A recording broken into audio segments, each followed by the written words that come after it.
What I got, you can't buy. It resides between my eyes. Walked through the fire, came out better on the other side. See, life's like a beach if you find the sand. And right now, I'm feeling like 100 grand. You are listening to Inspired Insider with your host, Dr. Jeremy Wise.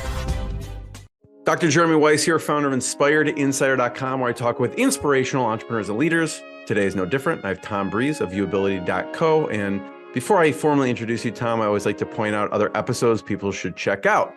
And our mutual friend, Jason Swank, big shout out. Thanks for recommending Tom as a guest. And I actually did 2 episodes with Jason.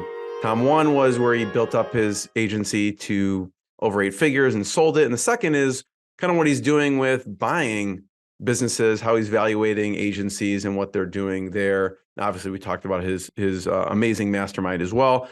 I had Kevin Hurrigan on, who runs Spinutech. He's had an agency, Tom, since 1995. So he talks about the evolution of the agency, of the internet, and everything in between. Really smart guy. So check that episode out. And Todd Taskey also, since we're talking the agency space. I don't know if you know Todd, Tom, but he kind of matches agencies with private equity, helps sell agencies. And he's got the Second Bite podcast. So sometimes he's seen these agencies make more on the second bite than they do on the first, because when they sell, then the private equity group sells again. And obviously the value builds with all of the value that the private equity group already has with the agencies in that group. So if you check out his podcast, it's great. And the episode I did with Todd Taskey. And this episode is brought to you by Rise 25. At Rise 25, we help businesses give to and connect to their Dream 100 relationships and partnerships. How do we do that? We actually help you run your podcast. There's an easy button for a company to launch and run a podcast. We do strategy, accountability, and the full production execution behind the scenes. Tom, we're kind of like the magic elves that work in the background and make it look easy for the host and make everything run smoothly. And, for me, the number one thing in my life is relationships. I'm always looking at ways to give to my best relationships. And I found no better way over the past decade to profile the companies and people I most admire and share with the world what they're working on. So if you've thought about podcasting, you should. It's kind of like Tom's like, if you thought about going on YouTube, you should, right? Our podcasts do go on YouTube as well. And so Tom's going to share his, he's been doing this for over a decade. But if you've thought about podcasting, check out rise25.com and learn more. We have lots of episodes for free on Inspired Insider that will go through everything you need to know about podcasting. So happy to answer any questions. But I'm excited to introduce Tom Breeze. He's a leading expert in YouTube advertising with over a decade experience in the industry. He's founder and CEO of Viewability.co, which is a top-rated agency specializing in YouTube ads. Tom's worked with a lot of different types of companies, from B2B to B2C. He's helped Mind Valley, ClickFunnels, HelloFresh, Digital Marketer, and many, many more. A lot he can't talk about because of they don't want to share what they're doing, so other people will copy them. But he also has a software, Viewability.io, which will actually scan your YouTube channel to see what works, what doesn't work. And he has an Xray report, which I'm excited. He's going to show an Xray report on this call, which I have not seen yet. So I'm interested to see the behind the scenes. And he oversees tens of millions of dollars of ads every single year on YouTube. He has a mission. So they have an agency, they have software and training. So you can check everything out at viewability.co. So Tom, thanks for joining me. Jeremy, thank you so much for having me. Excited to be here. So talk about, just for a second, Viewability and what you do. So Viewability started off as an agency. And when we first started out, we worked with clients that we had a very different business model to most. So we started off by funding client ad accounts. So we would say, look, we'll fund the ad accounts, and then you simply pay for results. And that's been a no-brainer offer. Yeah, it's pretty good, right? It's like, it's difficult for clients to say no to that offer. We had that same model even today. We do have some big companies that we work with, and we're a lot more flexible in how we set things up now with clients. We just like to be performance-based, though. We want to make sure that we've got skin in the game, and if we can fund some of that client ad spend, then clients, we just build a really good relationship with them, and allows us both to scale and grow and work together and get the very best results. So that's been something that we've focused on for like 10 years now. It's literally 10 years this month that since I ran my first YouTube ad campaign. So that feels like a lifetime ago. There's a lot of gray hair as a result of that. I don't know if that's because I've got 3 kids or whether I've just got an agency. It's from the kids. Probably a bit of both. Yeah. Yeah. And like it's been a really cool journey. We've learned so much along the way. I continue to learn. One of our core values is being pioneers. So I think we're one of the first people into this space. One of the first people kind of properly running YouTube ads at any decent scale. And then we started training a few people and teaching and doing some mentoring and some consultancy that worked very well. It's kind of like a model we flirt with from time to time. We always feel like the training course model is one of those things where it's like a lot of people don't do the work they're meant to do. So that frustrates me sometimes. I'm like, how do we get people to actually do the stuff they're meant to do? So that's why we kind of like do these courses from time to time, and we do like a limited release. And then we've just been building software because we realized there's a change in the atmosphere with YouTube, and this started 2 years ago, and ever since we've noticed like some big shifts and changes in how the platform is working. And one of those things we needed to do is to analyze content and work out what content works, what content doesn't work, how to improve it, and how to promote it and amplify it and boost it. And that's been our kind of like the strategy and our secret method, so to speak, that's been working so well. It's not unusual to get like 10x ROAS from our ad spend these days, but I caveat that heavily because I don't want people to be like, that's the expectation from YouTube. It doesn't always work that well. But what you can do with like quite small spending campaigns, you can get ridiculously good results and a huge amount of data through the door to then just inform you about how to build and scale from there. So I know a lot of people are struggling with YouTube currently because it's changed so much over the last 6 months, especially. But there's been so much change, and we're lucky to have, I say lucky, we kind of constantly pioneering and trying to find new avenues and new ways of doing things. And one of the ways in which we tested and worked out has been working really well. So we're kind of rolling that out for clients. You know, Tom, if you're performance-based, you really have to be picky on who you choose, right?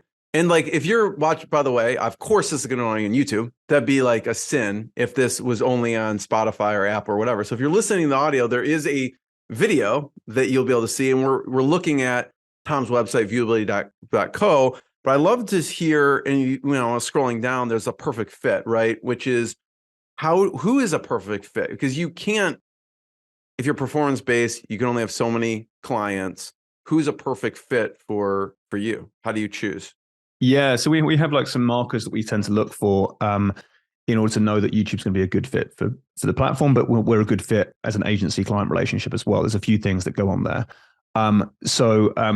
There's things like the ads. We want to make sure they can create video. They're already pretty decent at it. Like if someone's like, I've never created a video in my life and I want to be really good at YouTube, I'm like, okay, that's a tough ask right out the gate. That's going to be a challenge. You need to get comfortable on camera, or you need to be good at it. Because I've never really seen actors like style videos work really well long term. So you need to, unless you're going to hire that talent, have them as on record constantly. You're going to want to try and have someone in your team or be the person that's always on camera and build that personal brand. That makes things 10 times easier if you can do that and have a good personality for it as well. Like some people just don't have the kind of the, I was about to say, there's certain je ne sais quoi. Like there's a certain nature about presenting on camera where some people have it and some people don't, or some people fall into that category of like, you've got a really good personality for direct response, and you've got a really good personality for value and content and deliver. I fall into that camp. I can provide value and content quite easily. If you ask me to do a sales pitch from stage or something, I'm like, oh, I'm going to be terrible at that, just to let you know. So like, some things I'm good at and some things I'm not, and you're just going to lean into what you're good at. So YouTube, you can win on both. You can win at being that direct response advertiser, like a bit more hyped up and energy focused, and that can work really well for you. Or you can be the value driven content person that is just like, the insights you have are so valuable that people want to do business with you. So that's one aspect, the ads themselves. Then you've got to make sure you've got an audience on YouTube. That's like a real key aspect of this. Now, up until 6 months ago, you could target people in really like specific ways. So you can say, if you're watching that video, I want to get my ad in front of you. If you're typing in that keyword, I want to get my ad in front of you. If you're searching or looking up videos about that sort of topic, I want to get my ad in front of you. That used to be available for all of us. And now it's gone away, at least for like conversion focused campaigns.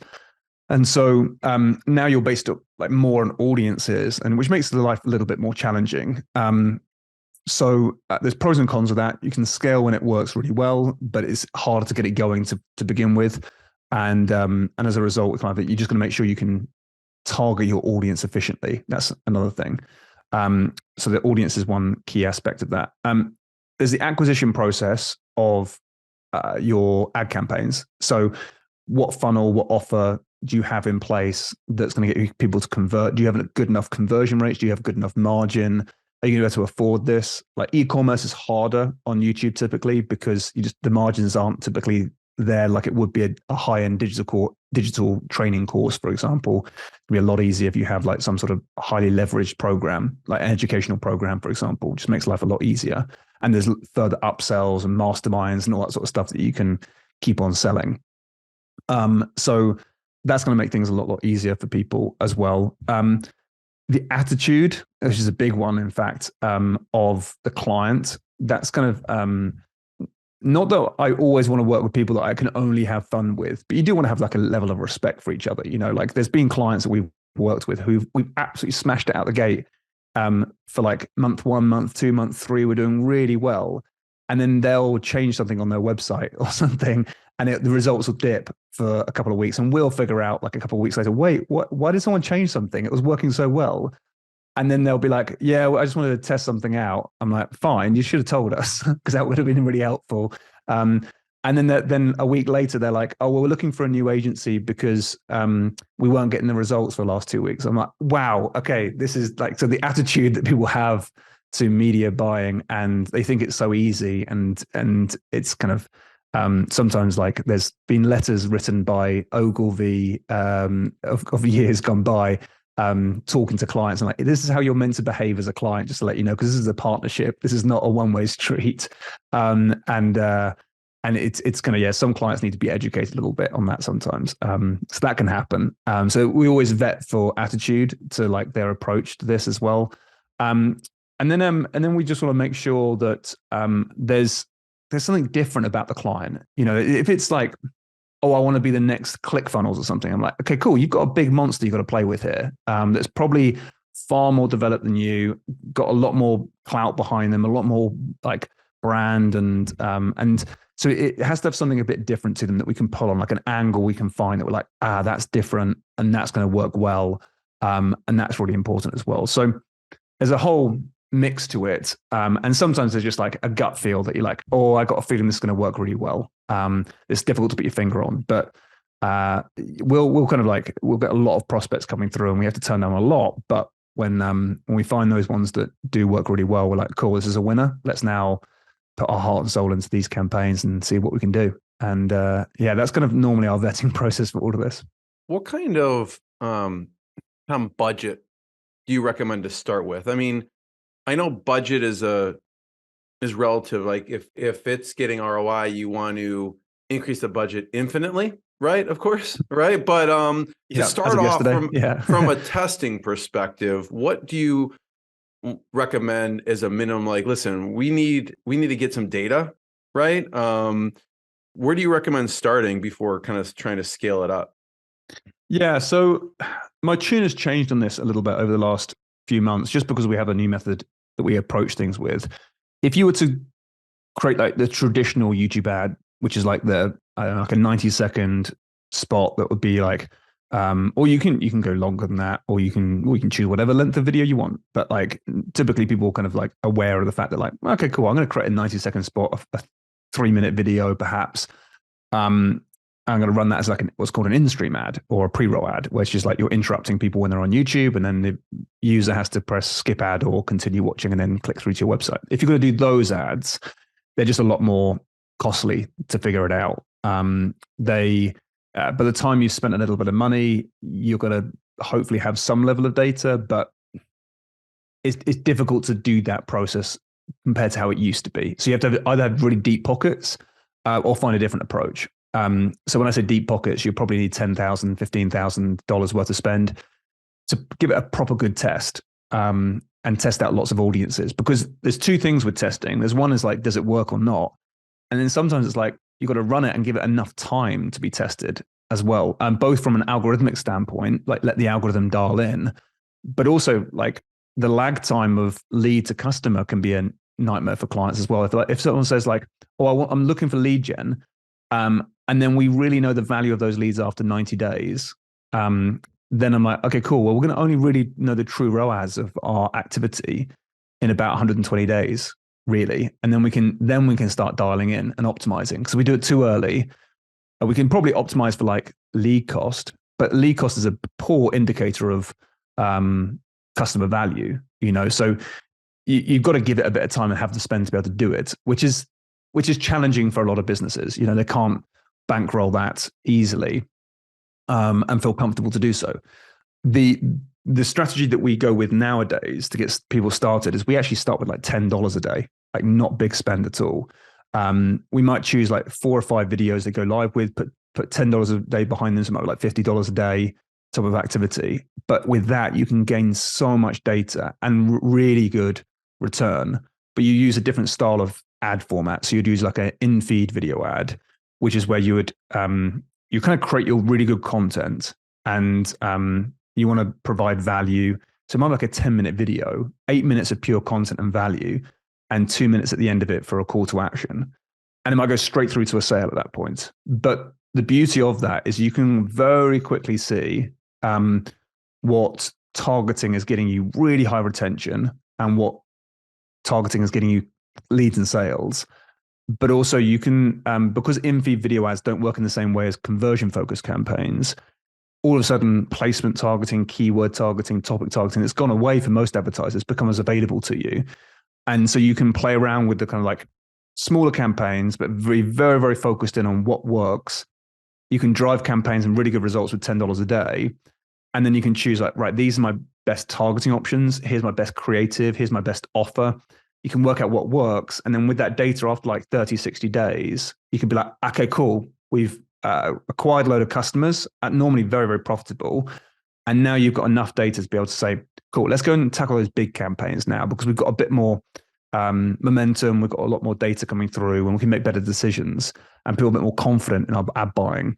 And at that point, you can start to scale up a lot faster, but with a lot more confidence. It's slower for sure to get started, but you build the foundations correctly. And that it's kind of, it's always pros and cons, but I would say that's a strategy that if you're a bit more like me, where I'm like, I'm not the best at advertising as a presenter. I'm not the best at kind of being a direct response advertiser, presenter type person. I'm much better at like, let me just give you some good value and some good advice and teach you something. And if you want to do more business with me, great. I've got more of what you like. That is my personality down to a T. And I'm like, great, I can do that all day. And if you're more inclined to be that sort of presenter, I would say that strategy works really well for you. But I do believe that also content creators will completely take over on YouTube for all advertising anyway. It's just a matter of time, really, more than anything else. Tom, I want to talk about offers that work best.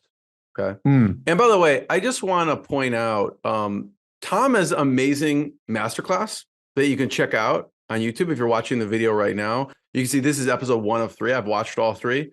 And there's different quadrants, right? And so I want to start just break down the things that people think about the psychology of the offer, but I really want to start with the offer. I remember listening to Todd Brown at Brian Kurtz, one of Brian Kurtz's smaller group masterminds, and basically his whole talk was about start with the offer first. Yeah, and big idea, right? Yeah. But first, just what are the 4 quadrants that we can, that people should think about, and we'll link this up in the post as well. But what are those 4 quadrants first? Yeah, good question. So like, I love it how you in the background, you've got it kind of like two of them displayed and then two of them not yet displayed. It's like, yeah, that's one of the psychological techniques we'll use actually. So we kind of like call it conceal and then reveal. But so for this video, do you know what? I can't remember, but I can talk about the quadrants I tend to focus on. Yeah, go ahead. Well, there's like a trio really that I tend to focus on mainly, which is like the ads, the offer, and then the targeting. Not probably in that order. Probably the order would go something around like targeting, ads, and offer, but they all come together at the same time. So you kind of want to piece them together really nicely. Those are the three pieces that make a YouTube ad campaign work. But there is a final point. You could talk about psychology for sure, and I love that topic. That's kind of my background really. But you also look at the mathematics of it and the finance behind it as well, because that's such a key part that no one ever really figures out. That is what drives all of this really. Like one thing is like to say, right, you want higher conversion rates and a higher click-through rate from your ad to your website. But not many people know that if you get a higher click-through rate from your ads, your cost of advertising or your CPM can skyrocket. So you don't want more clicks to your site sometimes. You want more quality and less clicks, which changes the game on YouTube. Because like the way that things are moving on YouTube is that like YouTube saying, we don't want users leaving our platform, basically. And that's understandable because that's how they make all their money. They want to show ads to the users all the time. But if people click away from the YouTube platform, YouTube don't like it. And so as a result, what the way that YouTube are very clever about that, they say, if your click-through rate increases, your CPMs increase, which makes it cost prohibitive to run direct response ads, basically. So if you provide more content and more value on the platform as an ad, and then ask people to click only if they are fully educated about what the offer is, then you get less clicks, a much higher conversion rate, which means you get much lower cost per acquisition, but you also get to build your brand along the way as well. So that's like a big part of it, is the finance behind all of this. But we want to make sure we create great ads, great offer, great targeting. Those are the three parts that make it really work seamlessly, but then psychology is another big aspect of it as well. Do people, and we'll talk about the offer, but in one of these videos, you do a really good job of kind of breaking down the structure of an ad, right? And I don't know if you want to start there and then we could talk about the offer, but like you were saying, 90 seconds or 120 seconds or wherever you decide, what's best practice for how to create the actual ad? Yeah, cool. Good question. And I think that like, if you're going to create the longer form style, which is where you run it as an in-feed ad, I would say up to 8 minutes. Like you can create a video that's 8 minutes or even 10 minutes. You can even go longer than that if you like. If you did an 8-minute video that you promote, so it's not necessarily like an ad in most people's minds, it's more like an advertorial style. Then with that, when you kind of run those campaigns, then you'd be like, yeah, it's about 8 minutes in length of like content. Add on 2 more minutes of call to action. And that's kind of going to be like the overall framework of your ad. So you're going to go content driven first. But there's certain aspects of this that are really important that make it work. So the first 3 seconds, essential. You've got to reiterate what your title of your video is and what the thumbnail is. So you want to make sure that if someone is watching your video, they've clicked on the thumbnail to press play on that video. And if they do that, they're kind of clicking with hope to be like, I hope this is the video that's actually going to help me. And if they clicked on your video, it's because they like the thumbnail and the title of that video. If they do that, then you want to make sure you reiterate what you've promised them in the first 3 seconds of the video. So sometimes, and I'm guilty of this myself, I've got videos, I'm like, hey, it's Tom Breeze here, founder of this company, and then I'll go off on some random thing, have my logo spinning around, and then it'll come in to be like, okay, cool. So in this video, you're going to learn, and it's like 20 seconds in, and I haven't even got started, and no one's got time for that. And so the biggest learning I can give people is like, just cut out everything you want until you say, all right, step number 1. It can literally be like, just get into the content as quickly as possible, but reiterate what your video's Rogers, I know, talks about clearing your throat. Right? People clear their throat for the first couple of sentences. They cut that out and get straight to it. Get rid of it. Oh, yeah. No one cares about you. They will do later. If you earn their trust, they'll be like, who is this person? I like this person. It's like, great. Then you've earned your right to introduce yourself. but you just got to give value as quickly as possible. You can be clever about it. So in the first 3 seconds, you could hold up a model. Let's say, for example, I have so I've got a box here, right? So I might say something like, this is a really bad prop to use in a video, but like, okay, cool. Imagine if like this here had like a 5-step process, or in fact, like my ADUCATE framework is 7 steps, right? So creating a really good video. And if I'm going to use ADUCATE, I might write it down on a piece of paper or on a whiteboard or something and be like, all right, this right here is going to help you, and then name the title of my video. It's going to help you crush your YouTube videos, so you never have to worry about coming up with ideas yourself ever again. I don't know. That would be not a very good title, but you get the idea. Like, you want to showcase something in the video and say, this right here is going to help you achieve this, which is the title of your video. By doing that, you've brought people into the idea of like, you're going to have to listen to what that 7-step program is on my whiteboard, or how are you going to teach them something like that. And by doing that, you've bought yourself a little bit of time, but you've got right into the content. You're just showing people like, this is what we're going to go through together. So you want to make sure that first 3 seconds, the title and the thumbnail all kind of coincide and come together quite nicely. That will make your video work really well. We have like a whole training on ADUCATE, which is like ADUCATE. Happy to go through that. But if you want me to pull out some of the key parts of it, so ADUCATE is the framework that we'll use, and A stands for attention. So you want to grab the people's attention as quickly as possible. In the first 3 seconds, it's really key. Also talk about their motivations, what they want, and also what they want to move away from as well. So what the fears are, and like, let's stop that from happening, and let's get more of this. That's kind of what you want to mention early in the video as well, whilst you're teaching. The D of ADUCATE is the demonstration. So you want to really unpack something for somebody and actually deliver true value. So tell them why it's important, what they need to do, how it works, what it will mean for them if they do it, what it will mean if they don't do it. So they're given like a complete framework of how this thing you're teaching them is going to be helpful. And then that'll be like the kind of the most of the video, the content part of your video. That might take you 5 to 10 minutes of content, basically. Just give them that value. And then you start moving into call to action.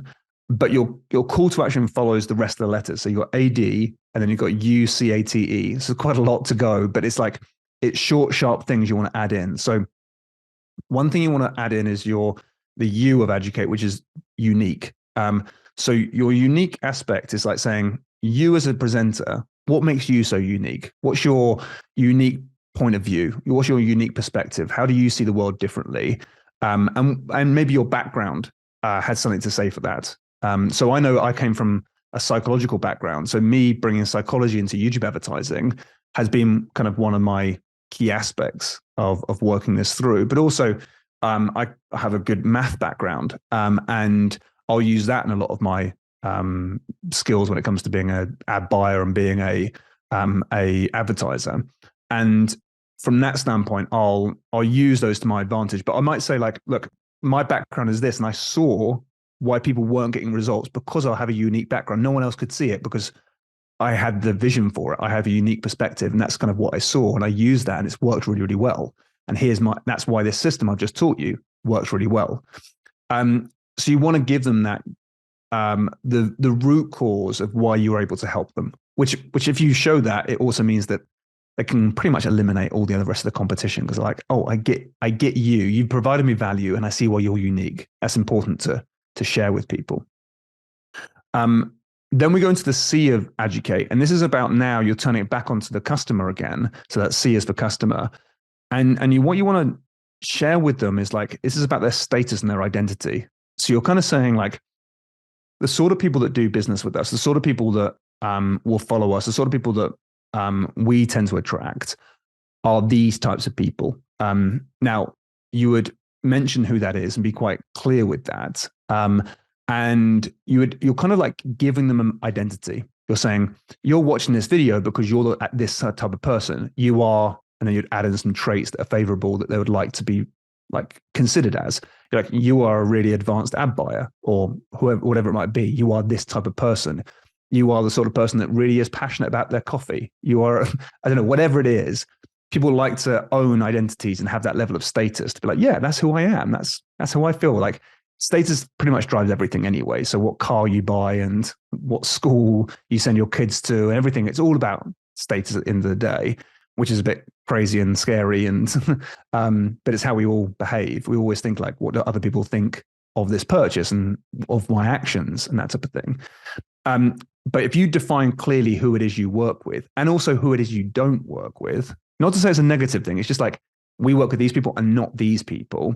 Well, I mean, you did this in this interview, right? You're like, if you're an e-commerce brand, you know, selling product, you may not have the margin and may not be a fit.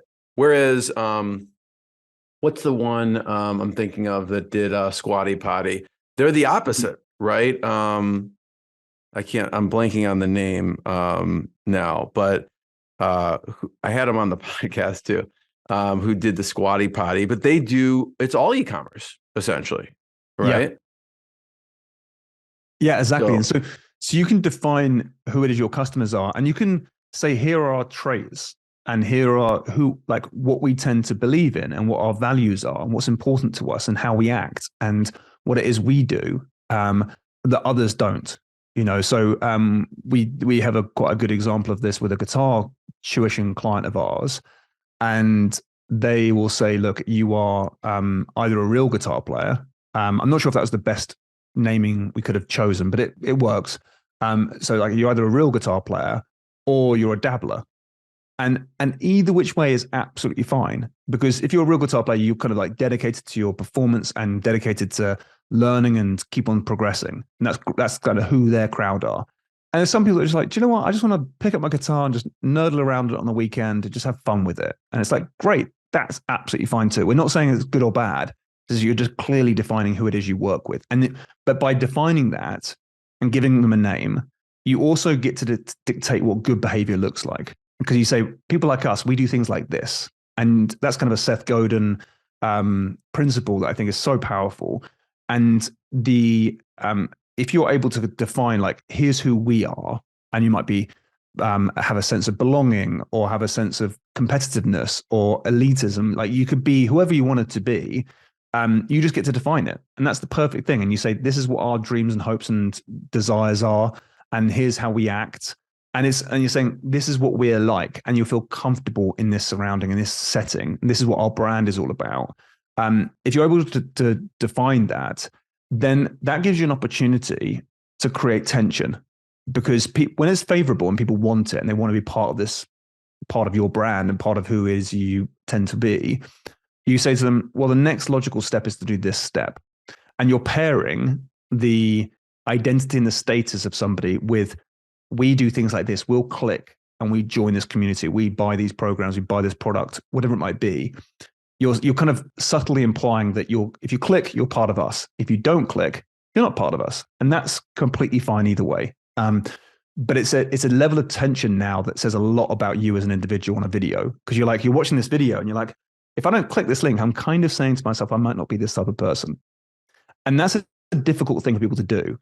So this is one way of like creating that kind of evergreen tension, which is unlike urgency and scarcity, which are really powerful strategies to use when they're real. But it's difficult to kind of create that to be evergreen on a YouTube video. You know, if you call out your identity and say, this is your chance to be who you want to be, or decide not to be that person as well. Either which way is fine. Then it becomes like, oh my word, who am I? If this decision I make on this video is far bigger than just clicking a link. It's saying more about who I am as an individual. And that's it's a nuance, but it can make such a big difference to the performance of a campaign. So that customer is a really important part. And then we move on to the A, which is the adapt. So you've already taught them a model, or you taught them something that's going to be really helpful in your demonstration part of the video. And now you can say the adapt. This is a really good opportunity to say there was a slight drawback with the product when you originally developed it, with your program, with your framework, whatever it is you've been teaching. You can say there was one slight drawback. It doesn't want to be the efficacy of the product. That could not be questioned. That should always be like, this is a brilliant product. But it might be expensive in the past. It might have been slow to deliver in the past. It might have been inaccessible for some people. Like you have to travel somewhere to get the benefit of the product. Something was standing in the way for some people. And as an owner of the product, you can say, I wasn't happy with that. I needed to make it better, which again is sharing one of your values that you might have as part of your crowd, as part of your group. You can say, this is one of the most important values to us. We want to make sure it was available for everybody. It was the right price for most people, or whatever it is that you did to improve that product. Because then you can say it wasn't perfect, but now it is. Now we worked on it and we developed it. But by saying that adaptation, you get to share your values, but also you get to show people that like it wasn't perfect. It was great. It works really well, but it wasn't the ideal setup. It was difficult to integrate with the current systems that some people had. And so that was a slight drawback, but it's been fixed now. But by doing that, by showing a slight drawback, you earn trust from people because you're the one who went first. You said, look, there is a slight drawback, or there was a slight drawback. And it builds that trust with people. And then the T of ADUCATE is the trust. So then you can say, now we've fixed this thing. It's now got all these accolades. It's been in the press. It's been, people rave about it. It's got great reviews. It's got great testimonials, whatever it is. You can kind of like mention those quickly to say like, we're showcasing how great this model is, this thing, this product is. And the exit, which is the E of ADUCATE, is the call to action. You say, go do this now. But the key thing about the call to action is you really want to mention exactly what the customer journey is going to be after that point of the click. And if you're selling a product, I would say even mention the price point in the video. Because what you want to do is make sure you disqualify people from clicking. You want to say, if you're going to click this link and not know what the next step is, the conversion rate might be quite low. So you inform them completely of exactly what they're going to go and buy. And then when they click and they get through to the site, they know what the price point is. They've been future paced through that customer journey. And the conversion rate is a lot higher, but anyone who wasn't interested wouldn't have clicked previously. So you get that CTR down, that click-through rate down, which reduces your CPMs. And that's a real key part of the financial aspect of this, is to say, have more qualified clickers, but less of them, so that the CPM can drop as well. And that's kind of a key part of making your YouTube ads work. Tom, thanks. That was a masterclass right there. So I appreciate you sharing that. So many key points. I want to just hit on the click-through rate for a second. And let's say it's a higher ticket item, right? So I've seen people send to a page that captures email. I've seen people go to a calendar link. For a high ticket item, I'm not sure what you've seen or the advantages and disadvantages of sending them, okay, book a call, let's talk more, or, talking about a cheat sheet and having them opt in, or what are the different, I guess, call to actions that you have seen work in different scenarios? Yeah. Okay, cool. And it will differ obviously for every business. Like, so if you're someone like me who runs an agency, for example, my call to action can't be, go and join this webinar, for example. It might work, but most of the time, if it's like a big, high level agency prospect, they can be like, I just want to talk to somebody. So it's like, great, set up a call here type thing if you're interested. And you might put some vetting in place as like application first and then book a call afterwards or something. That's a wise thing to do. But I would say, like, the way that I look at YouTube is gone are the days where opting in for more video content is the most advisable thing to do. I don't think that is any longer, because the customer is savvier. The customer, like, we live in a world where, like, if it doesn't feel right to you, then it's probably not right. Like we're getting away with it because this is how we've always been taught. Like everyone's like, well, you must get the click that then gets the opt-in, and then from the opt-in you nurture that lead, and then from the lead it then applies, then you book a call, and then it's like, oh my God, like there's so many steps in that journey that are redundant and not needed, and it's costing you money, and all the drop-off rate is ridiculously low. So you could have an ad running and you might have like a click-through rate of 1%, which is not unusual. That's can work really, really efficiently sometimes. And you said, right, I've got my 1% click-through rate that seems to work really, really well. But that's also 99% of people that said, no, I don't want to click. And you probably set up a bad brand feeling that you can't unpick very quickly. If you go out there with hype and claims and craziness, then people are going to remember you for that. And it's difficult to unpick that, especially if it's your personal brand. Wow, that becomes difficult to unpick. And so there's a whole like a really good, I think like Mike Rhodes says this really well. Like you got to market as if your grandma's watching you. I think that's a really good way of viewing it. Be like, would my grandma approve of this, of the way that I'm advertising right now? And if it's like, oh no, I don't think they would. Then and not like grandmas love everything, but it's almost like if they were to watch you, whether they're looking down from heaven or if they're kind of just watching you right now in person, would they be impressed? Would they be kind of like thinking, oh, my grandson's doing something really, really good here? I'm talking about myself now. Like that's the point at which you have to say, okay, cool. Am I really doing what my customers really want them to do?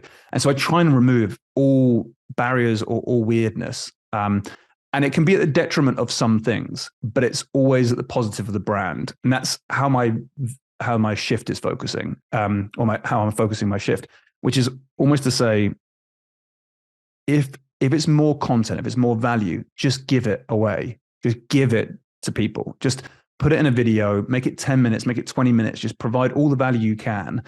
And at the point of purchase can be the next step. It can be like, right, click this link and go and buy this thing. We've seen different price points work at different rates. You know, like some people just are happy to make a purchase and want to be treated like a real decent customer, not like, I want this, but I'm probably going to have to sit through an hour and a half webinar to get through it, you know, and then I'll see this big drop down cost and all these different bonuses. It's like, oh my word, no one wants this any longer, you know? And so the best campaigns we see is where people are just treated like they want to be treated, you know? And that's not easy to do at scale, but it's figuring that piece out that's important, you know? And people want to be listened to and want to be accepted. And I know this is a much bigger answer to what you probably asked me here. But if you start with that lens and you think like, okay, cool, these are the people that are watching my content. I've targeted them really efficiently. I put great content in front of them. The natural next step is this. So we're working with one brand. I can't talk about it too much, but it's a golfing brand. And they were like, oh, we're selling a course and it's more video content. I'm like, okay, cool. You could probably sell that and make it work. Not like you could have done 2 years ago, but it would still probably work. We can make it work. But what about this? What about if we were to provide people with the video training, but it comes with a handbook they can put in their back pocket. So as they're playing golf, they can get it out at any point. And then they can reread sections of the training they're already familiar with, just as a reminder. So now it becomes like there's a reason to sell them something, because it's like I get this handbook that's in my back pocket when I'm playing golf and I'm going around the course or I'm in my training. I can just get it out quickly and just make a few notes, or I can see what the expert would say in this scenario. And it feels like, cool, there's something physical there, and that can't be delivered through a video. And so all of a sudden it differentiates itself. And something like that, as small as that, can be the big thing that changes the complexity of the offer immediately.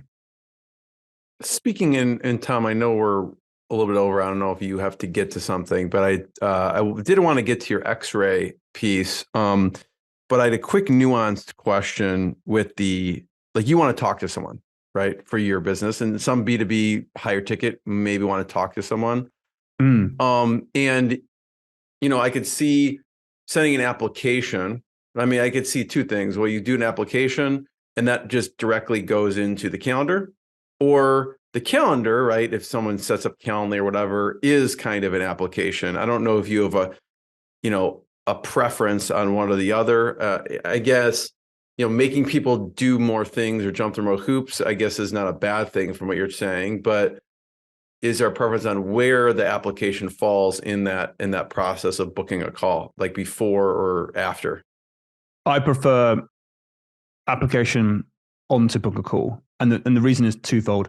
One is because you can segment your audience and push them onto different versions of the same thing. So you say, if you answer your questions in this way, you may not be the perfect fit. So it may be that you go through to this thank you page, or if you if you just don't fill in any of the answers, and like you might say, you didn't really fill in your answers properly, go back and start again, that thing, and you can have a different thank you page for those people. But if it's like really high quality answers, you can be like, cool, that will then get pushed through really quickly to the right person who can vet them and then book a call directly with that person. Perhaps it can be like white gloved, so to speak. It comes through to the concierge. You'll like say, "Oh, you've answered in that way. Let me have a quick check." Cool. We have a call later this afternoon that I can book you in with Tom at this time if you want to. You can treat people differently, which is a key aspect of this. So that's one thing.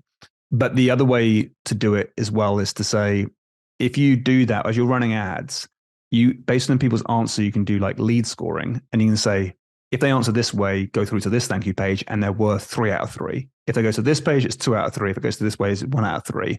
And you put different tracking pixels on each one of those. So in your ad account, when you look back, you can be like, cool, we sent traffic from this targeting in this campaign, and it drove 27 booked calls, for example, or 27 applications, 5 of which were high quality, 5 of which were okay, and the rest were terrible. You might be like, cool, do we want to carry on with that or not? Because it's driving loads of terrible applications potentially. And now do we try and improve that, or do we just look at other campaigns that are driving better quality audiences for us? So you can start to make decisions based on the quality of the applications that come through, because most people run their ad accounts like, we got a booked call, and you're like, that's like lead quality issue again. It's saying, is it actually a good lead or not? We don't know, because it's just fired off one pixel that said the action happened. Like, I want more data than that, hopefully. So yeah, you can quantify that and make quick decisions then as well, because if you're qualifying your booked calls, your applications, you can make faster decisions, because you said that will probably happen today, or at least in the next day or two from the time of running the ad, and that's a quick enough feedback loop so I can make a decision on that. So Tom, do we have time to go through the Xray?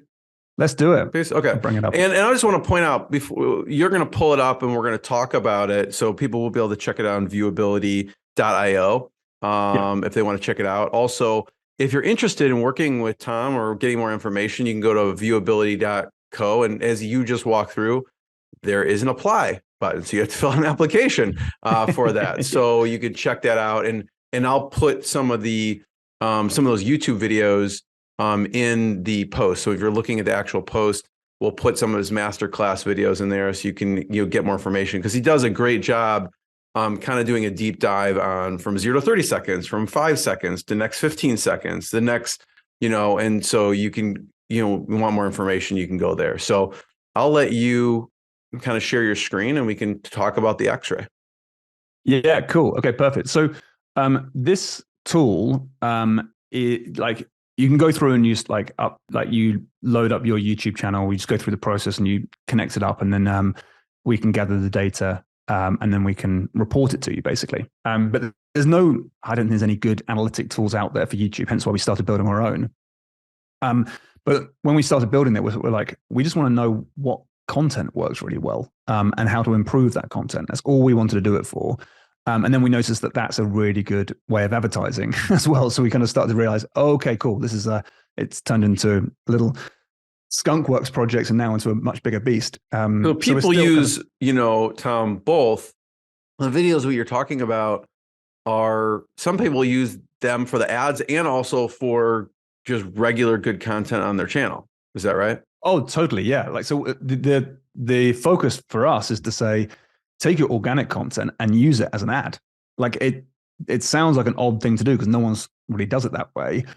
But we're saying that's one of the most effective way we know to advertise is to say, just put great content, the content you've already got in front of your customers, just pay to be there, as opposed to hoping the algorithm's going to pick you up and give you the exposure you want. You just pay to be there.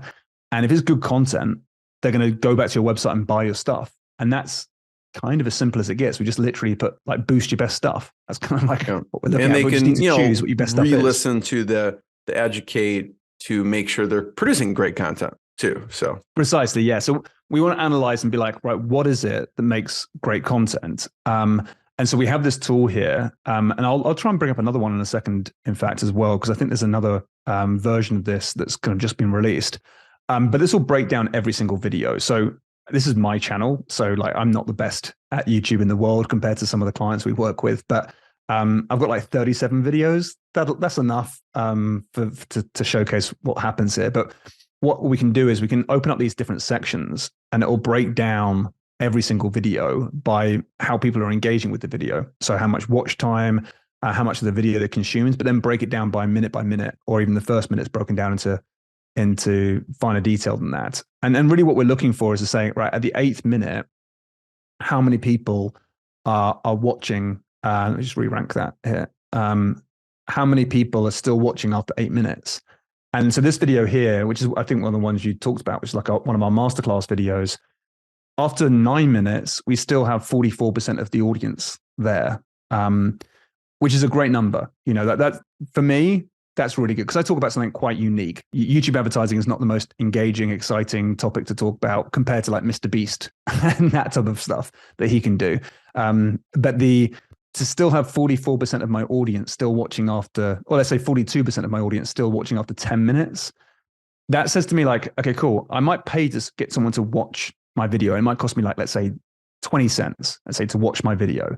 And I know that they're going to watch past 10 minutes, 42%. So that's going to work out as around about like, what's that, about like 6 cents or something like that to get someone to watch 10 minutes of my video. I'm happy with that all day long. Well, I don't know if 6 cents was the right answer, but about 12 cents or something to get someone to watch 10 minutes of my video.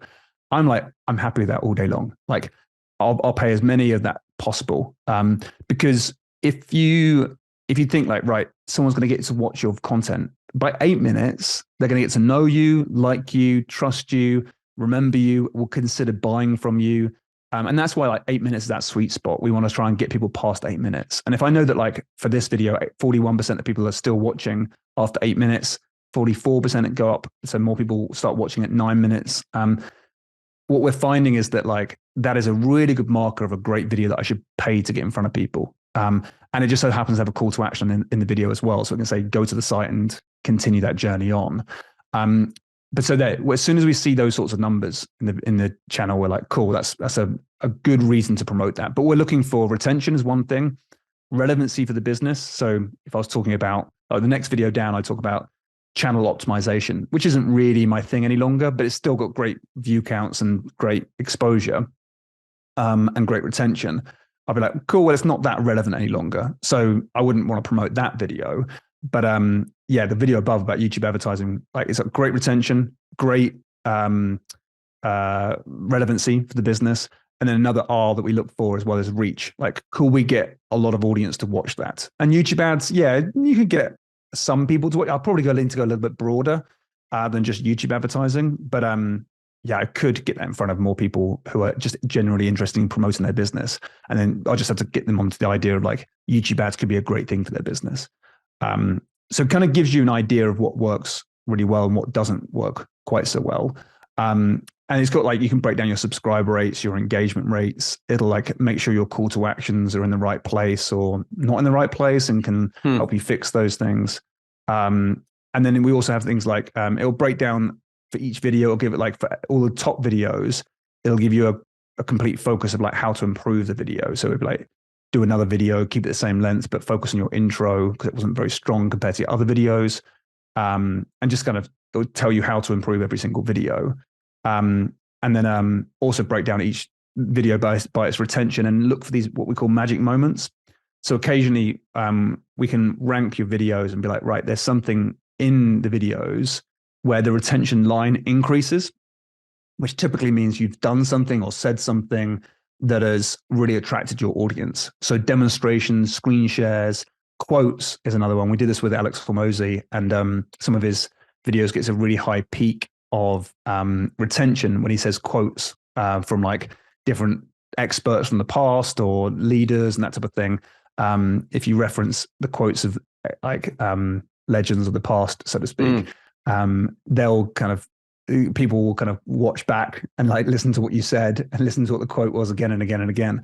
So those sorts of things work really well as well. What other magic moments will be an example? I had a guest, Tom, Rick Cesari, who did infomercials. He worked with George Foreman Grill, Sonicare Toothbrush, and some others. They found every time George Foreman took a bite of the food, it increased sales. So that obviously kept him eating throughout the whole thing. But a huge amount of weight. But Yeah, what have you found any other magic moments for yours or others that are interesting? Yeah, we find loads of them.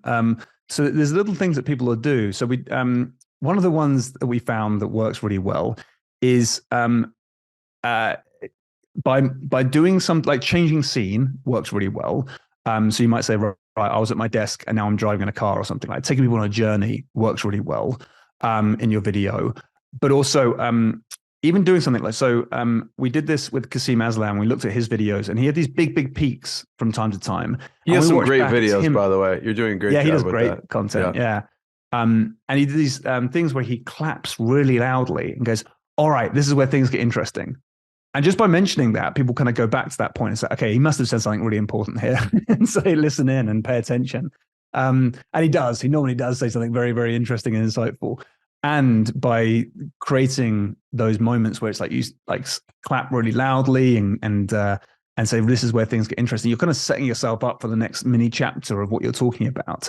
And yeah, those sorts of things like wake the viewer up and get them listening in and get them responding or rewinding and watching that video section again. So yeah, we find loads of things that come up, but we try and get people to understand what they're doing in their videos to heighten retention. You make a list of those things, and then you can say, cool, in the future, add more of this stuff, do more of that stuff in future, because you're going to heighten that retention constantly. So we go through this with clients, and there's so many insights, and it just gives people such value of like what they can discover with their YouTube channel. But the stats that just aren't available or easily available when you're kind of like analyzing all your videos together, because as you can see, it's like colored by reds and greens. And that's because it's like you're benchmarking your own content against your own content. And you're saying, this is for you, not a great intro, but this is for you, a great intro. So it kind of allows you to see what your best stuff is and what you're not so good at. And then you can start to pick and choose and say, right, I need to do more of this. I need to add these magic moments. Is this content that works really well? And then your future video creation becomes a lot easier to nail down.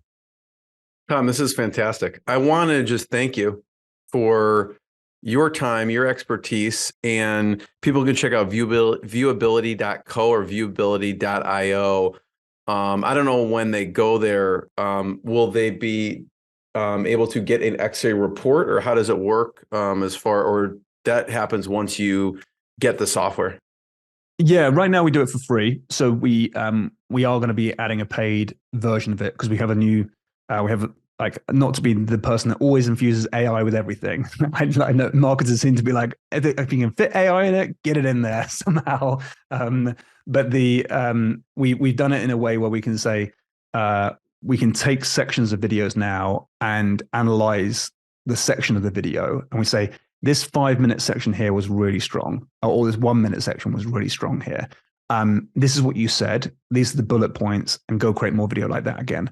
And so we have that already developed. We're just getting it built in to the existing Xrays at the moment we do for people. So there'll be like, in future, there'll be paid versions because we're starting to rack up quite a bill with like our API calls and that type of thing. But but right now everything's completely free. So if you go to viewability.co or viewability.io, either which one, you'll be able to navigate your way there and grab yourself a Xray.